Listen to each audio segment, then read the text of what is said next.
What happens when a billionaire empire crumbles overnight and the king finds himself begging for mercy? In a desperate move that shocked the legal world, Sean Diddy Combs' defense team has just filed explosive court documents demanding his immediate release from federal custody. Sources inside the courthouse reveal that his attorneys are now playing their most dangerous card yet, demanding either a complete retrial or the total dismissal of all charges against the music mogul. The walls are closing in on Diddy, with federal prosecutors circling like sharks, reportedly seeking a decade behind bars. The fallen empire builder is willing to burn through his fortune to taste freedom again. The price tag for his liberty? A staggering $50 million. His defense is requesting either a new trial or an acquittal altogether. Combs was found not guilty of the more serious sex trafficking and racketeering conspiracy charges, but was convicted of transporting sex workers across state lines. Now his attorneys say his actions don't fit the crime. Let's bring in Chief Investigative Correspondent Aaron Katersky and ABC News legal contributor Brian Buckmeyer for more. Aaron, what's the latest here? So, Diane, his attorneys say that the way this was charged doesn't exactly match what Sean Combs did. And they say he's the only person who's ever been convicted of this charge, transportation for the purposes of prostitution, who hasn't benefited from the prostitution other than through voyeurism. They say voyeurism, watching other people have sex, isn't what this law was meant to address. Combs, they say, didn't profit from the prostitution. In other words, he was no pimp here. And he wasn't a John either. He didn't have sex with the male escorts. Instead, he brought girlfriends and male escorts across state lines to watch them have sex. And his attorneys say that just doesn't fit what the law. For the fifth time, Diddy's legal battalion has stormed the courthouse steps with another bail application. This time, they're putting $50 million on the table. Behind the cold steel bars of his cell, sources say the hip-hop titan is unraveling, consumed by a desperation that grows darker each passing night. Whispers echo through the corridors of the Metropolitan Detention Center. Fellow inmates claim Diddy lives in constant terror, haunted by what shadows might come for him in the darkness. The prosecution's response was swift and merciless. They've urged the judge to slam the door shut once again, painting Diddy as a predator whose very presence poses an existential threat to society, a man too dangerous to ever walk free. Diddy's legal problem. So Diddy's legal team has just filed a motion for bail. They're offering $50 million. They're, basically arguing that it's unfair that he's behind bars, given the nature of his conviction. His attorneys are asking the judge to approve the $50 million bond package, and they want him to live on house arrest in his Miami mansion while he waits, for his convictions. Now, the judge, has ordered Diddy to remain in Brooklyn's Metropolitan Detention Center until October 3rd, when his sentencing is set. So, and remember, the judge also, cited during the case that Diddy's admitted violence towards his former lovers, including Cassie. He said, quote, "It's impossible for the defendant to show he possesses no danger to any person." So he said that. So that's the reason he felt that he needed to stay behind bars. So I'm wondering, you know what I mean? If this, if this will still apply as they're arguing this. See what's going to happen with this Diddy trial. Federal prosecutors are now responding to Diddy trying to get out, right, while he's waiting to get sentenced.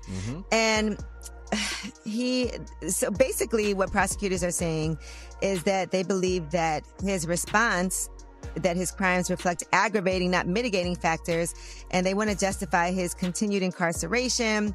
Diddy had said that he's just a John. He's not the one that participated in having sex with these male escorts. He only watched. Right. And his ex-girlfriends are the ones that had. Well, they said that ignores the fact that he transported individuals for the purpose of prostitution on hundreds of occasions over the course of decades. And they also said he did ply Cassie and Jane Doe with drugs to make sure they would participate in marathon freak-off sessions while victimizing them through his violent outbursts. So they said he should not be released on a $50 million bond because he does pose In a courtroom revelation that defied all logic, defense attorney Mark Agnifilo delivered an argument so audacious it left observers stunned. His client, he claims, is innocent, not because these infamous freak-offs never happened, but because Diddy allegedly never participated directly, merely observing from the shadows of the room. This twisted defense crumbles under the weight of its own absurdity. How can the puppet master claim innocence when he pulled every string, orchestrated every moment, and allegedly forced his will upon victim after victim. Sure. So the Mann Act was passed in 1910, and it's changed a few times through the years, but really what it's geared at, what it's focused on, is prosecuting people who make money from the business of prostitution. And that's not the allegation against Mr. Combs. The allegation of Mr. Combs, what the jury found, essentially was that he was a user of services provided by sex workers, essentially a John, for lack of a better word. And the Mann Act just historically hasn't been applied to Johns. It's a financial statute. It's really been applied at people who look to make money from prostitution. And so since that's not how it's being applied here, we made the argument that we have to, under the case law and the statutes in this area, that this is an exceptional reason, and that Mr. Combs should be considered for release on bail because of it. Diddy is upping his offer to the government. He wants out of jail right now. You know that he is still behind bars at Brooklyn MDC while he is awaiting his sentence in October. But right after he was sentenced, they tried to get out on bail. They made an offer. They said, we'd like for him to be released on $1 million bail. The judge shut that down. So now it's like he's playing Let's Make a Deal, right? How about this, Your Honor? What if we offer a $50 million bail package? The money has gone up, but the reason that he thinks he should get out is because he says what he's convicted of were nonviolent offenses. And he's right. He's right that he was convicted on 2 counts of the Mann Act. The Mann Act is hiring a prostitute and taking the prostitute across state lines. It's a nonviolent. Judge Aaron Subramanian has become Diddy's worst nightmare, an immovable force of justice who remains utterly unmoved by the endless parade of bail applications. Sources close to the judge reveal he views Diddy as a clear and present danger, a man who must remain caged for the protection of society itself. The terrifying reality? Federal sentencing guidelines place no ceiling on Diddy's potential punishment. If Judge Subramanian chooses, he possesses the power to ensure Diddy never sees freedom again, a lifetime entombed in federal concrete. And now, prosecutors smell blood in the water, pushing for an even harsher sentence than anyone anticipated. Prosecutors put in an opposition to Diddy's bail request, and the prosecutors say they're actually looking for a more lengthy sentencing than what they originally thought. In this opposition, the prosecution is laying out the fact that the judge already denied Diddy's bail for being a violent person,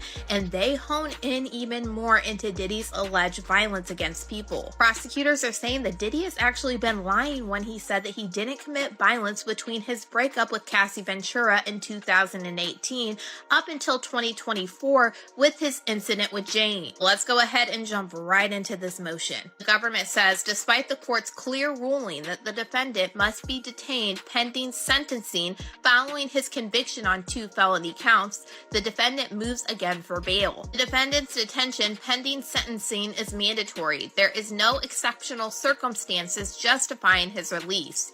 Even if there were, the defendant cannot demonstrate by clear and convincing evidence that he is not a danger to the community. This court properly denied the defendant's request for bail on July 2nd of 2025, and the defendant has failed to present any reason for the court to reconsider its ruling. The court should deny the defendant's motion on this again on that basis alone, but then they get into listing more reasons. The defendant has failed to meet the strict standard for reconsideration. As an initial matter, the defendant's motion is untimely under Rule 49 because the motion was filed 27 days after the court's July 2nd, 2025 bail determination. The defendant fails to meet Rule 49, which is a 14-day deadline. In early July, Combs was convicted on 2 prostitution-related charges, each carrying a maximum sentence of 10 years. He was found not guilty on the more serious racketeering charges. Today's a great victory.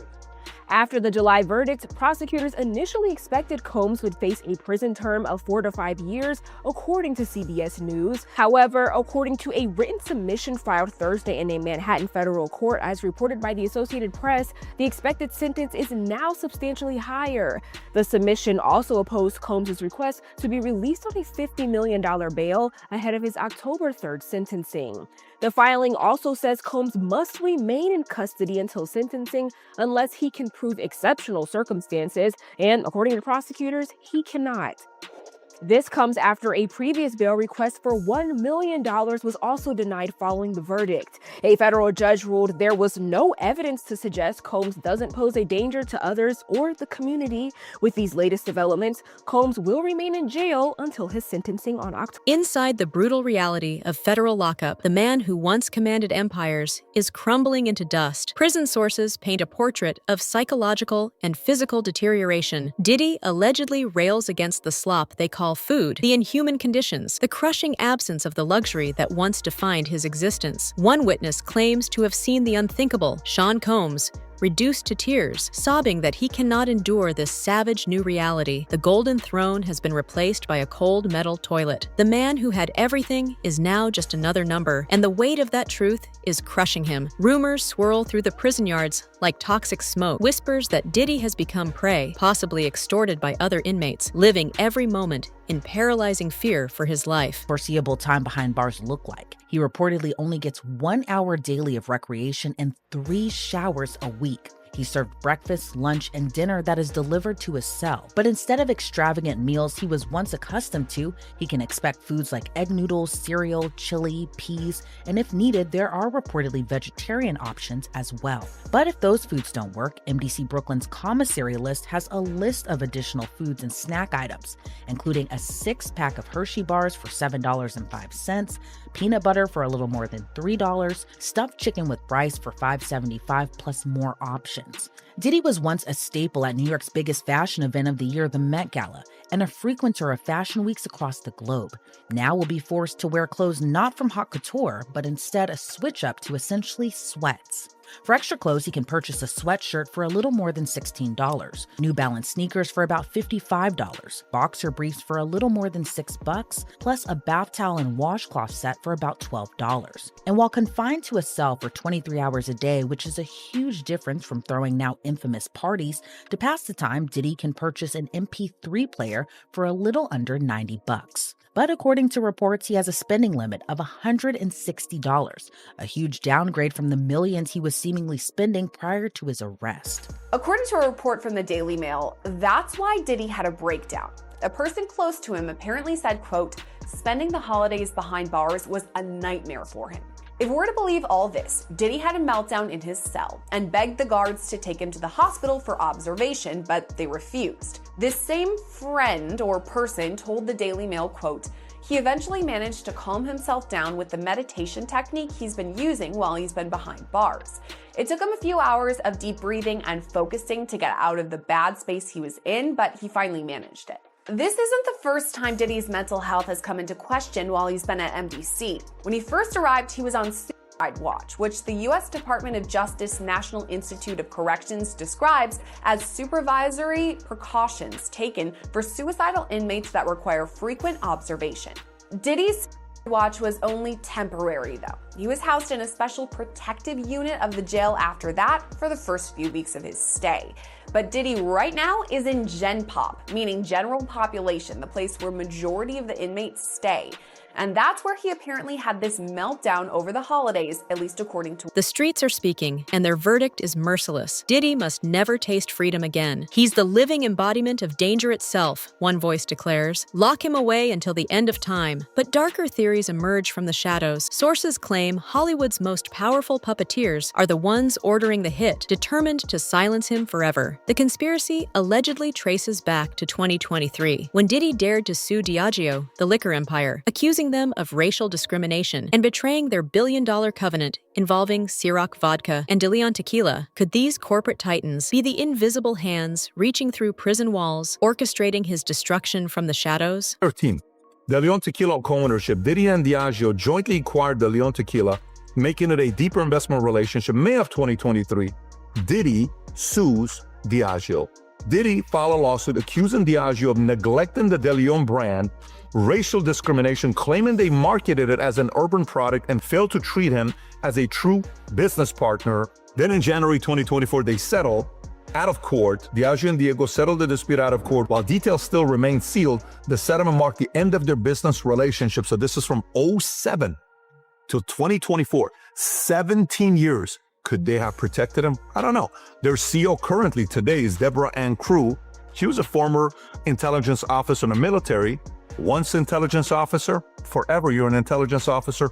Who knows what happened? We don't know the relationship. We're not going to make any accusations. All we know is, could this have been a protection where they were at the parties and they knew things that were taking place and are like, wait, what do you want to do to us? No problem. Boom, drop the bomb. I don't know. All I'm saying is the timing is kind of strange. Maybe even they wanted to kind of be like, look, we know what's about to be dropped on this guy. We want to have nothing to do with you. We're out. Here's some money. You stay quiet. We'll pay you, but we want to get out of here. The only thing that the timing is kind of crazy is January 2024, they settle. 2 months later, remember what we're sitting there doing and minding our own business? And you hear, March of 2024, the feds are raiding Diddy's Miami home and his LA home. For what? What are they trying to get? And you saw them pulling out all these boxes. What's going on over here?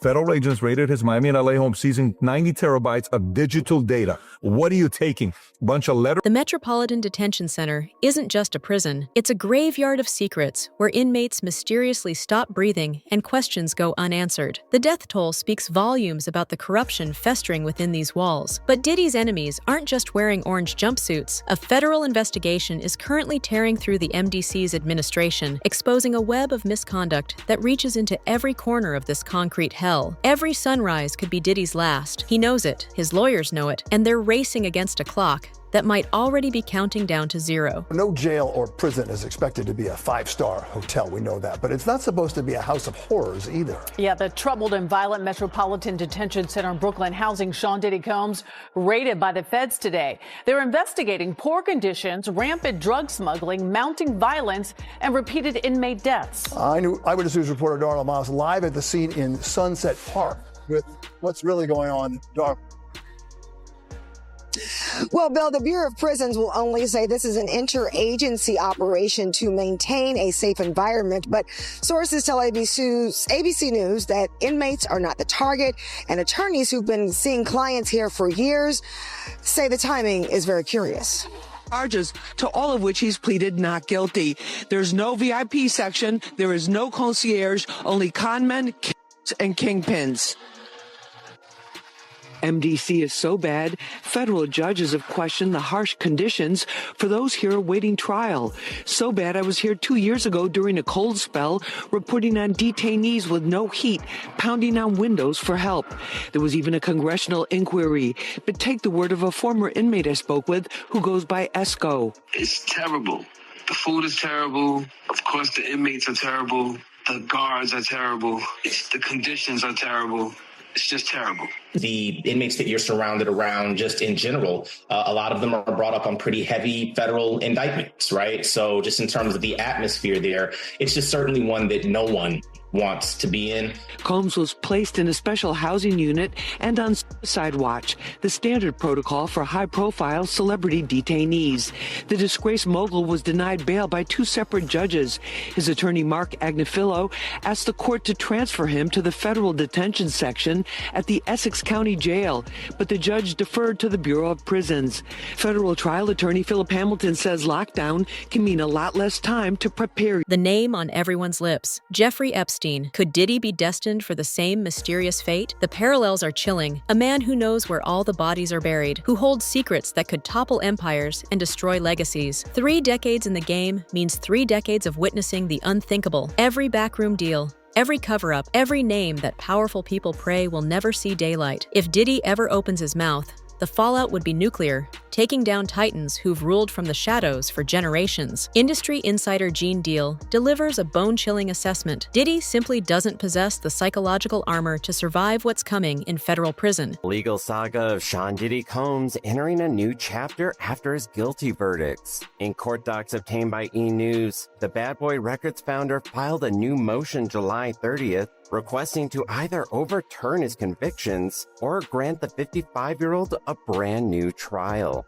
Less than a month after Combs was convicted for transportation to engage in prostitution, his attorneys calling the verdict unprecedented, alleging Combs never actually committed illegal acts as the law describes. Saying in their motion, Combs At most, pay to engage in voyeurism as part of a swinger's lifestyle. That does not constitute prostitution under a properly limited definition of the statutory term. The media mogul's legal team demanding an acquittal, and if not, they'll request a fresh start in court without evidence tied to his not. From his own cell, hip-hop's original boogeyman, Suge Knight, drops a bombshell that reframes everything. According to Knight, this entire spectacle, the arrests, the desperate bail attempts, the prison terror, is nothing but elaborate theater. His explosive claim? Diddy has been a federal informant all along, feeding intelligence to the FBI for years while maintaining his criminal empire. The frantic legal maneuvers, the leaked stories of fear behind bars. Suge insists it's all calculated deception, smoke and mirrors, designed to maintain a cover that goes deeper than anyone imagined. Knowing Diddy personally,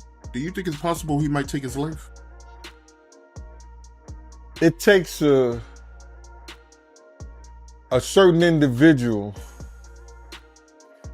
to prepare himself to do a lot of years in jail. From the lifestyle that he had, I'm not saying that he can't. I just don't see him able to do time behind bars.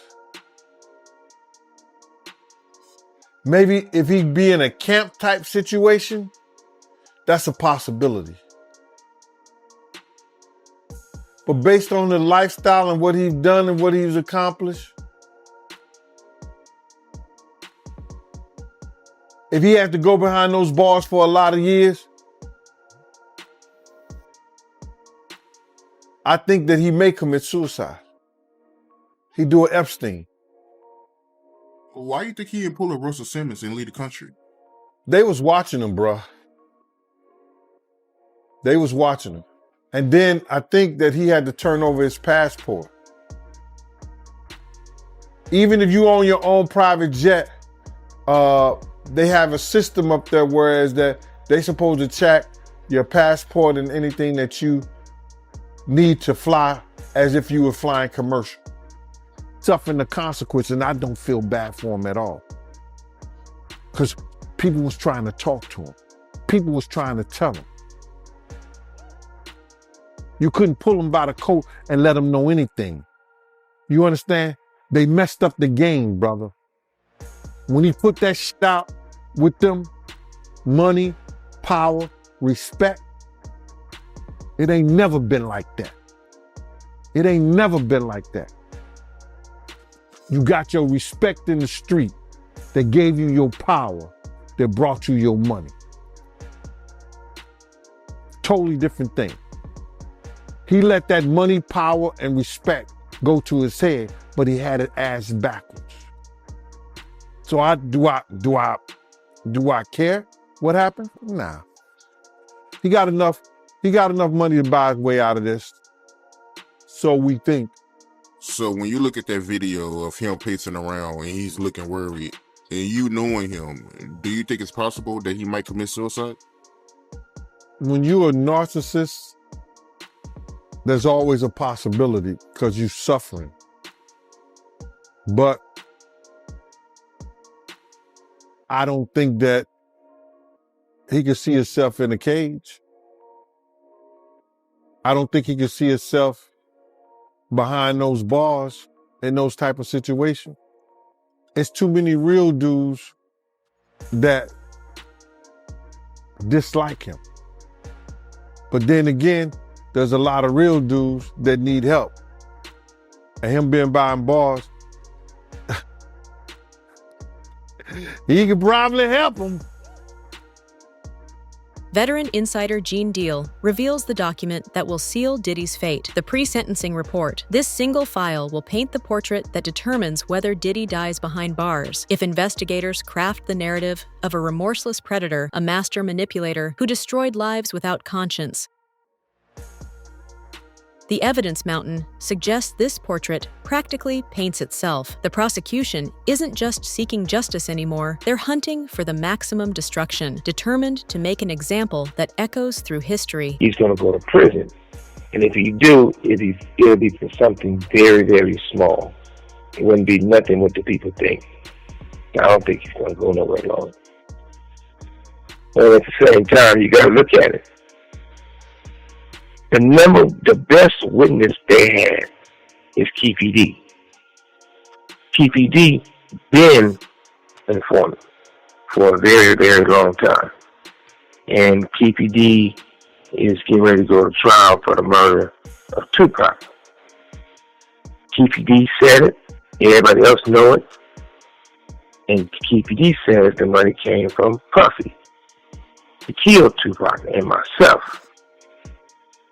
So if they really wanted Puffy that bad, KPD would have could have deal with them, got on that stand, and broke it down. That would have been the RICO right there. That would have been murder for hire. Right? Ask you, how you feel about this program that he enrolled into? Well, the programs that they put him in is because of he's getting close to release, or he may be released. So the Bureau of Prisons for the federal government has to give him a program based on his crime that he committed. You know what I'm saying? He did commit a crime. He is going to jail for committing a crime, but the time is going to be based on his pre-sentence report. So now, in the pre-sentence report that the probation officers, the federal probation officer do, they go by the history. If he had any criminal history, they go by the criminal history.